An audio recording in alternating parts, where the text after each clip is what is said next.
So the question we have is, a 1.5 meter tall boy is standing some distance from a 30 meter tall building. यानी कि एक building है यहाँ पर हमारे पास, कुछ इस तरह से हम ड्रॉ कर लेते हैं, लाइक ये हमारी बिल्डिंग है.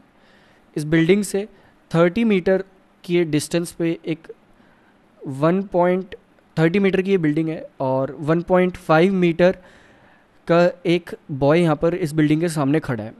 तो अगर हम देखें तो एक तरह से ये कुछ डिस्टेंस होगा जिसकी वैल्यू अभी फ़िलहाल हमें नहीं पता. साथ ही साथ बॉय की अगर हाइट की बात करें तो वो हमें पता है कि बॉय की जो हाइट है वो है 1.5 मीटर. नेक्स्ट, बिल्डिंग की हाइट पता है हमें यहाँ पर, वो है 30 metre. Next, the angle of elevation from his eyes उसकी ऑब्वियसली यहाँ पर होंगी इस जगह पर. तो the angle of elevation from his eyes to the top of the building increases from 30 degree to 60 degree as he walks towards the building. यानी कि जब वो बिल्डिंग की तरफ चलता है तो कुछ देर बाद वो कुछ यहाँ पर पहुँच जाता है. तो जो एंगल ऑफ एलिवेशन है उसकी आइस से, यानी कि एंगल ऑफ एलिवेशन बिल्डिंग के टॉप तक वो कुछ इस तरह से पहले था और अब वो कुछ इस तरह से हो चुका है. तो ये चेंज हो चुका है. चेंज कितना आ चुका है इसमें? चेंज आ चुका है, पहले 30 डिग्री था अब 60 डिग्री हो चुका है. सो पहले ये एंगल जो था इसे हम लिख लेते हैं कि ये पहले था 30 डिग्री, अब ये एंगल हो चुका है 60 डिग्री. नेक्स्ट हमें ये कहा है कि इतनी इन्फॉर्मेशन है आपके पास, इसका यूज़ कीजिए और डिस्टेंस बताना है कि वो कितना चला. यानी कि एक तरह से ये जो x है वो हम उसका डिस्टेंस मान लेते हैं कि वो कितना चला.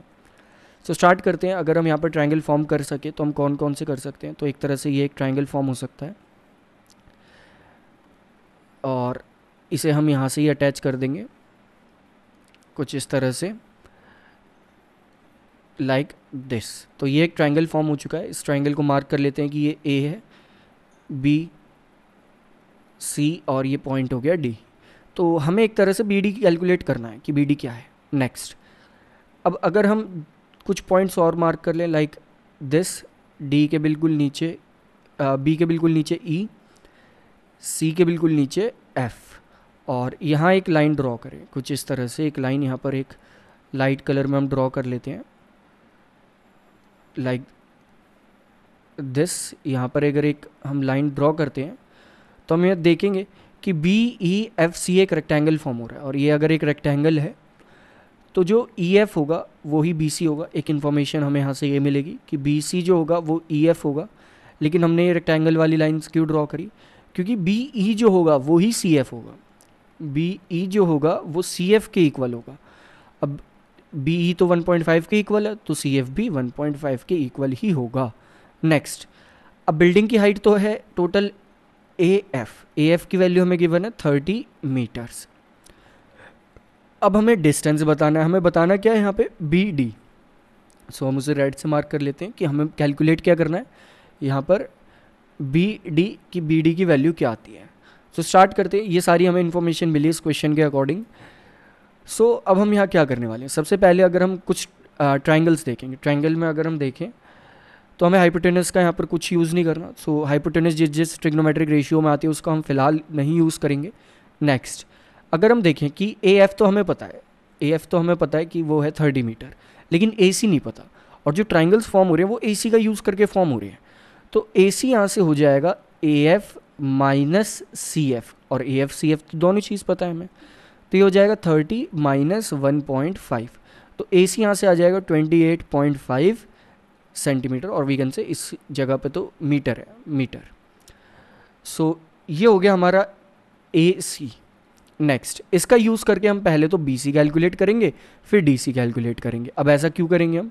क्योंकि हमें पता है हमें बी डी कैलकुलेट करना है और बी डी जो है हमारा वो इक्वल है B C minus D C. तो हमें इन दोनों की वैल्यूज़ यहाँ पे चाहिए होंगी. सो स्टार्ट करते हैं. लाइक सबसे पहले अगर हम बी सी कैलकुलेट करें तो हमें पूरा बड़े वाला ट्रायंगल लेना होगा, लाइक ए बी सी. उस ट्रायंगल में tan 30 डिग्री जो है वो इक्वल होगा ऑपोजिट साइड यानी कि A C divided by adjacent side, that is जो कि बी सी है. tan 30 डिग्री की वैल्यू होती है 1/√3. तो 1/√3 इक्वल होगा यहाँ पर AC जिसकी वैल्यू आई है 28.5 divided by BC। Next BC हमें यहाँ से मिल जाएगा, BC आएगा 28.5 मल्टीप्लाइड बाय √3। हम इसे एज इट इज़ यहाँ पे छोड़ देंगे। नेक्स्ट इसी तरह से अगर हम दूसरा एंगल देखें तो tan 60 डिग्री आएगा दूसरे ट्राइंगल में। तो हम ट्राइंगल भी लिख लेते हैं। पहले तो हमने ट्राइंगल कौन सा लिया, that is triangle ABC। Second time पर हम ट्राइंगल ले रहे हैं, दैट इज़ ट्राइंगल ADC। और दोनों ट्राइंगल्स में, दूसरे ट्राइंगल में अगर हम देखें तो AC डिवाइडेड बाय DC जो है वो इक्वल होगा tan 60 के। tan 60 की वैल्यू होती है √3। AC हमें पता है कि 28.5 है डिवाइडेड बाय DC, जिससे कि DC यहाँ से आ जाएगा, दैट इज़ 28.5 डिवाइडेड बाय √3। सो ये वैल्यूज़ हमारे पास आ गई। नेक्स्ट हम क्या करेंगे, BD हमें कैलकुलेट करना है। तो हमने देखा था हम BD कैसे कैलकुलेट कर पाते हैं। तो BD जो है हमारा वो इक्वल होगा यहाँ से BC है 28.5 मल्टीप्लाइड बाय √3 माइनस DC है 28.5 डिवाइडेड बाय √3। सो अब हमें कुछ इस तरह से यहाँ पर इन्हें सब्ट्रैक्ट करना होगा। नेक्स्ट LCM लेके हम मल्टीप्लिकेशन करेंगे तो हमारे पास आ जाएगा 28.5 multiplied by 3 minus 28.5 whole divided by √3। ये वैल्यूज़ हमारे पास आ जाएंगी। अब डायरेक्टली हम कर सकते हैं कि 28.5 को जब हम 3 से मल्टीप्लाई करेंगे तो आएगा ये 85.5 माइनस 28.5 डिवाइडेड बाय √3। बस अब थोड़ी सी कैलकुलेशन है। आप इसे डायरेक्ट भी 28.5 को 2 में मल्टीप्लाई करके कर सकते थे, कॉमन लेके, वो अलग मेथड हो जाता, थोड़ा सा ईजी होता। लेकिन 28.5 को हम सब्ट्रैक्ट कर देंगे डायरेक्टली तो ये आ जाएगा 57 अपॉन √3 हमारे पास आ जाएगा यहाँ से। नेक्स्ट हमने प्रीवियस क्वेश्चन में देखा था कि अगर √3 को अगर हमें यहाँ से हटाना है तो ऊपर नीचे √3 की मल्टीप्लिकेशन कर देंगे। So we will get 57 multiplied by √3 divided by 3। So 57 यहाँ से 3 से डिवाइड हो जाएगा, डायरेक्टली यहाँ आ जाएगा 19। So we will get 19 √3 will be our answer, यानी कि the distance travelled by the boy will be 19 √3 metres.